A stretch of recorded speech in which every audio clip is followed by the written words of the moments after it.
Welcome, everyone, to another episode of Nerdstrodamus. I'm Dr. Pants. I'm Lambo. And We have to talk about the future? We have to talk about the apocalyptic wasteland of 2025 now? It'll be okay. It's going to be fine. We're going to make it through. No, we've made it through every year. We're going to be okay. I feel like things do just happen that, like... Listen. Yeah? I feel like if you watch this show from the beginning up to now, maybe we don't talk about it, but you all viewers can probably tell that things have happened to us. There's a storyline. There's an underlying storyline, and maybe... You know what? I'm just going to put it out there. If you ever want the stories... Let us know. I could go for a story time. I think the story of Nerdstrodamus is an interesting one that should be told. It really should be. It really should be. We're going into this is our 10th season. Yeah, this is our 10th season. Wow. I know, right? We started in March of 2016. And we are now in 2025. This is officially our 10th season. Right? Yeah. Mm-hmm. Yeah.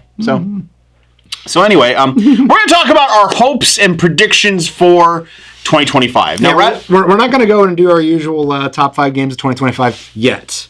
There's a lot of things that need to happen in the first few months of the year. Yeah. And then I think we can kind of talk about the rest of the year and the kind of things we're really, really excited for. Also because I honestly looked at a list of games coming out in 2025, and the list is kind of sparse. I think last year was pretty immense. Yeah. A lot of really, really great games came out last year. Shadow of the Erdtree, Indiana Jones, Helldivers, the Silent Hill 2 remake. So much good stuff. Echoes of Wisdom. I feel like there was at least something really, really great at least once a month. Probably, yeah. Got obsessed with. But yeah, looking forward, we know there's things about to happen. But it's also, a lot of it is skeptical, because if you look at the list of games coming out in 2025, Metroid Prime 4 is on that list. Mm-hmm. Can we roll the tape of how many times Lambo has wanted that game to come out? Can I tell you something? What? So I've had that game pre-ordered. Yeah, me too. My pre-order is gone.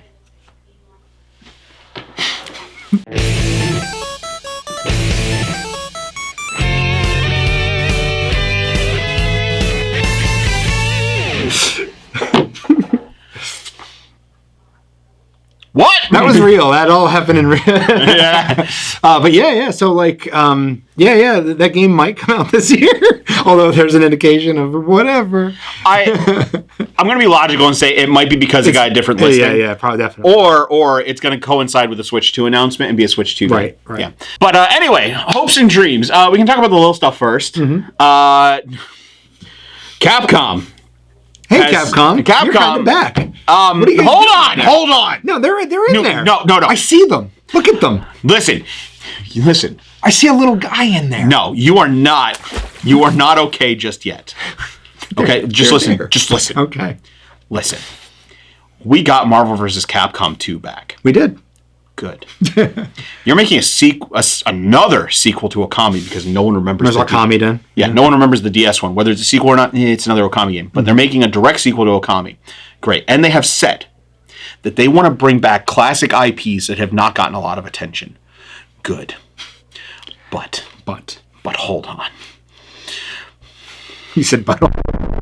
If you're talking about bringing back classic franchises, or at least giving them attention, I better see some Mega Man. Are you okay? I better see some Mega Man Legends. No. Don't ask for it. Why? Because it won't happen then? Don't say the words. I'm not going to say... prophecy. Listen. Mm-hmm. We have gotten collections for pretty much every Mega Man series except Star Force and Legends. I don't know how you're going to do Star Force. Maybe you'll do it. We'll see. But Legends could easily be done. And if you redid it with modern controls, it'd be a much better game. I'm just going to say it. So do it.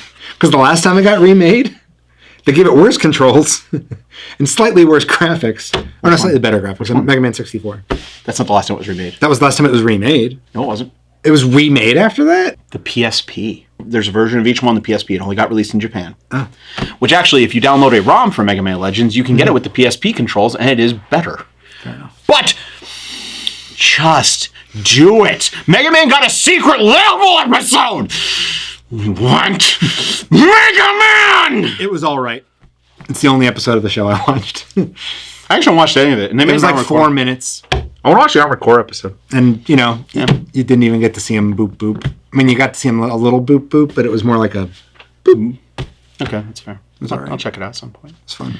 But anyway, that's my prediction. I mean, I would hope you would want the same thing, but not. I love Capcom. Mm-hmm. Some of my favorite games of all time are Capcom games, including their Disney properties back in the old days. They used to make some of the best Disney games in the old days. The old NES.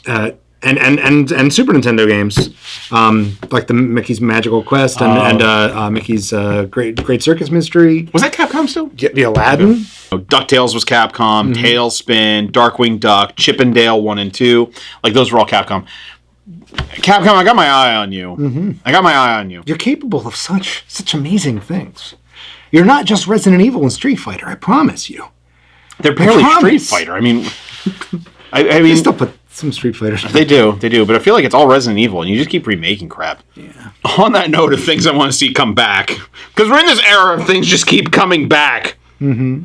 But I feel like they're not re-releasing the things I want, which I have a select set of skills and urges.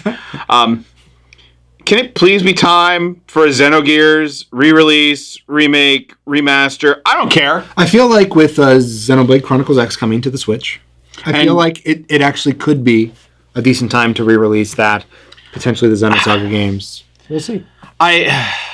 They're capable of doing it. They are. Don't they like money? I thought they ate money. I thought so too. And here's the deal: is Square is putting out Xenogears merchandise. They're putting out action figures. They're putting out model kits. But they're not putting the game out. And like, there is no current way to play the game. It's a PlayStation 1 classic that you can play on the PS3 and Vita. But it is not one of the PS1 classics that are available on the PS5, which, that drives me nuts. Sony, on a side note, you have all these PS1 classics. Can't you just move them over? Can't we just do that? I paid for them. I paid for them in my account. Right. I already gave you the money. And when they come on there, we can just download them for free then. But like, stop putting out the crappy Disney games. Who wants to play Buzz Lightyear of Star Command? Okay. Put out the good ones. On that note, Xenogears remake, please. Oh, the way you asked for that. Please. Well, I figure if I ask nicely. Yeah. This is just my list. What are you hoping for? Oh, so my hope is that we are now finally going to hit what I'm going to call the graphics singularity. The PS3 game? No. An actual. This is an epochal moment. What? Epochal. Epochal? Like we hit an epoch. Oh, an epoch. I thought you were saying epoch. Epochal. So. Cake. Oh my God! No one's gonna get that. It's fine. It's fine. No, but I feel like we're finally at the weird part where, I mean, you've seen it, right? What's really the difference between a really good-looking PS4 Pro game and a PS5 game? Nothing. The PS5 Pro, like, how much better really is it? It's not. It's not much better. And Resolution Queen's out there and everything. You can talk about it, but I feel like if you're like a PSVR 2 player, those are the people who are getting the majority of the goodness from having PS5 Pro come out. That and anyone who has like, an 80-inch 8K TV. And that's not most people. No, it's not. And also, people have $700 to throw in a system that's been out for how long now? 4 years? 5 years? I don't know. But like, and it doesn't have a disc tray. You have to buy it separate. It's apparently a good thing because the disc trays fail constantly. Anyway, but what you've noticed is that game graphics really aren't getting that much better. If you look at some end-stage PS3 and Xbox 360 games, they look amazing still. Yeah. And they only need like a slight little bump up in resolution on a 4K screen to look even better. And so the natural thing that I'm going to start saying is, I think we've hit it. Yeah. The things like the Steam Deck being out there, things like all these retro handhelds kind of being out there, people are now starting to recognize that our graphics aren't going to get that much better. So here's the thing. Like, yeah, we're older. We're millennials. We're almost 40. Yeah, oh God. When we played the NES and then jumped to the SNES. Huge change. SNES to N64. Whoa! PlayStation 1 to PlayStation 2. Yeah. And no more jaggies. And here's my other thing. And we talked about this earlier. Look at early stage PS1 to late stage PS1. A lot changed. Compare a game like Tobal #1 to Final Fantasy IX. That's a gigantic leap. But if you go back and compare a game like Final Fantasy 13 on the PS3 to some PS5 games. Even Final Fantasy 16. Really? Even Final Fantasy 16. Like, really look at them for a second. Now, I'm not saying, like, are there differences? Yeah, there's differences, but is it a giant leap? No, not anymore. And we're kind of at this wonderful moment where the hardware we're playing on doesn't matter as much anymore. Xbox has their this is an Xbox campaign. Yeah, where like everything can be people are playing games on their phones more often than playing anywhere else. Right. And I think we're now at a weird point where we can finally start to say it now matters about how good the game is now. It's always been that for me, though. No, it has. Yeah. But there's a lot of people out there who like to spend the money on the next new shiny thing. Right, I get it. And I think we're kind of at a fun point where, especially maybe when the next Switch launches, if it's as powerful as they're saying it's going to be, we might be in a really, really wonderful place where it's only about how good the game is. My thing is I have never had a problem with how the games looked on Switch. No, because Switch never went for it. They just made their games look beautiful. They kept them at 60 frames a second, and they looked in HD on the. They did not keep them at 60 frames a second. Most of them are. No. Yeah. Mario Odyssey. Okay, Nintendo's Ultimate? Nintendo games? Yes. Sure. But games not made by Nintendo? No, I'm talking about the ones Nintendo made. Well, hold on. They keep their stuff at HD. Okay, 60 frames a second. I got you. Mm-hmm. But I do want to see a bump up in power where it can handle things and not, like, falter. Because Yuden Chronicles, a classic JRPG style game. I'm going to say that's entirely, like, a developer issue, though. Like it might be, but at the same time, it's not the only time it's happened. Mm-hmm. Fantasian even has longer loading times and whatnot on the Switch. Like, it's an issue with the hardware. It is less powerful. But it's also a case of game companies they're cutting corners in their ability to like actually make games more efficient. In the old days, there was this constant urge we have to make the game smaller to fit on the media so that it can go out to the people. And now the developers don't care anymore. They're like, the media doesn't matter because we'll make our game 250 gigs and you have to download it and it doesn't matter. That's fair. You know? But when it comes to graphics, like I've said it multiple times, graphics don't matter a huge deal to me. I do appreciate when a game looks prettier. Mm-hmm. I can't deny that. Like if I boot up a game that's absolutely beautiful, I will revel in it. Silent Hill 2, the remake looks fantastic. But that in itself was a great way to take a game that was already fun and just make it pretty. We don't need I don't know what I'm going to try and say here. My brain stopped. I apologize. But I just want fun games. And with the Switch 2 coming out, make it more powerful. They can handle these games and just give me the fun stuff. That's all I want. Because I'm tired of games trying to push the limits of how much stuff can we cram into the game to give you to do. Not every game has to be like a multi-100-hour investment with ray tracing and real-life facial expressions. Like, make it fun. Yeah. That's all I want. And honestly, being a school teacher, I have not heard the PlayStation versus Xbox like anger in a long time. No. It has kind of gone away. And it's a good thing. It is. I actually believe the only company that is still upholding like they want the console wars to still exist is Sony. Those monsters. And I'm just gonna say it, like I'm feeling Sony has gotten a little scumbaggy in recent years with the way they've practiced stuff. And we talked about in our previous video. And I think Sony needs to embrace a different outlook on stuff. Mm-hmm. Because they're trying to fight a war that doesn't exist. Every console can have its place. Yeah, and there is a place. I feel like Xbox now, the game subscription model is theirs. Mm-hmm. As much as Sony tries to push theirs, it's not too expensive. PS Plus isn't worth it. It's too prohibitively expensive. Actually, recently, even the PlayStation Portal now can stream games to it right from the cloud. Oh, good. But you need to have their highest level and their tiered thing to be able to do it. It's like $150 a year. Game Pass is a much better option in that way. Now, eventually, the costs are going to rise on Game Pass inevitably, and it already has a little bit. And Nintendo, they kind of just have their own little corner of the universe, too, where they're just making Nintendo games and having fun. And it's amazing. And we should embrace this. And then there's the whole, legion of, like, underground retro handheld companies who are making stuff that you can play classic games on. But then you also have access to things like Game Pass. Right. And your Steam library and stuff on them. I mean, I can use my handheld for Steam Link, for Xbox. You can stream some Sony stuff to it. That is possible. And that's nice to be able to do. I don't need a PlayStation Portal then, thankfully. Nope. And that might be where, unfortunately, we're kind of seeing the next year, Sony might start to stagnate soon, especially because AAA games are getting expensive to produce. Mm-hmm. And it has cratered a ton of game companies in the last year. At the Game Awards, they spent a ton of time talking about raising money to help get all these tens of thousands of people who have lost jobs over the last year. And the few people who are doing it well, indie game companies who are refusing to get bought up by the big guys, because it does mean the death of your company eventually. It does, yes.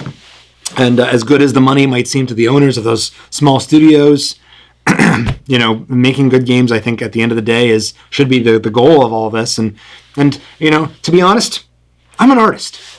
I appreciate art more than I appreciate something that just works well and plays good. Are we playing the new Call of Duty game? Yeah. Is it a piece of art? No. Is it fun? It's fun. Yeah, it's fun. And I'm having a good time with it, but is it going to be something that I'm going to hold on to for the rest of my days and cherish and want to go back to? No. I don't know. We kind of want to go back to Black Ops 2 every now and then. Because Black Ops 2 is a piece of art. I am of the mindset that games are meant to be fun. And that's kind of the motto here at Nerdstrodamus is we just want to have fun. Mm-hmm. We're not here to create any kind of anger or negative impressions for anyone. We all just want to play games. We all just want to have fun. And it becomes sad then when you see somebody something like this happen where there's all this wasted potential and stuff isn't fun anymore. And I'm just going to say it, I'm trying to play Final Fantasy VII Rebirth and trying to have fun with it, but all the extra stuff in it, I want to play it. I want to do the extra stuff because it's there, but it's taking the fun away. And at that point, I could play the main story, but then why add the extra stuff?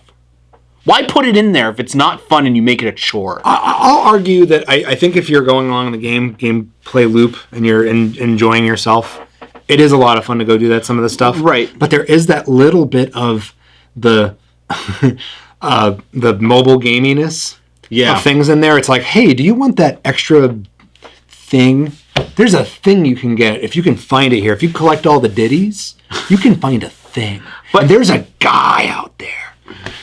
And you can find it, and no, it's there, but I think it's that little bit of the way that they hack your brain center, and make you want to just keep on playing the thing. I think that's going. It makes me feel it makes me feel like I'm playing the game wrong when I don't do that. And it happens in Spider-Man, which is why you kind of maybe feel the way you did about it. No, Spider-Man 2's story was just weaker than the first one, and it was a little disjointed. Yeah. I have no problem with all the stuff to collect in Spider-Man. Yeah. I thought that was fine. And Tears of the Kingdom might be suffering from a little bit of the same sort of thing. Also, there is a genuine love of wanting to let you tinker and have a fun time. I think that's in there, but there's also that little bit of. There's something hidden here you can't find. Keep on playing until you find it. And also the depths sucked. The depths were awful. I don't know why you added that, Nintendo. It was terrible. We hope in the future, for 2025, that we can have more fun. We're hoping that as we hit the graphic singularity, now people can just focus on making more fun, entertaining experiences, and we're not just focused on the newest, shiniest, prettiest thing. Here's hoping the Switch 2 is powerful enough to run whatever we want it to play, and that it's not going to be a Wii U situation, though I love the Wii U. But we loved it for the idea of it and not really actually what it was. I loved it for what it was. Bring back the Miiverse. I think the Miiverse should come back in 2025. And Street Pass. Okay, yeah. Street Pass! Why is that not a thing on the Switch? Why did you not put Street Pass on the Switch? I still get Street Passes on my 3DS. Okay, I'm gonna stop because I could go on for another hour with this stuff. It's okay. Maybe they'll bring Street Pass back on the new Switch. I hope so. It'd be awesome. It would be. But let us know what you're hoping for in 2025. What are you looking forward to? There is a new Assassin's Creed game coming. GTA 6 is supposed to come out this year. I mean, Metroid Prime 4 is announced. Maybe it'll come out. We'll see. Maybe Resident Evil 9 will come out this year. They announced it. We'll wait and see. But for everyone here at Nerdstrodamus, Happy New Year. I'm Dr. Pants. I'm Lambo. We'll catch you some other time. Check out our new music video. Trauma!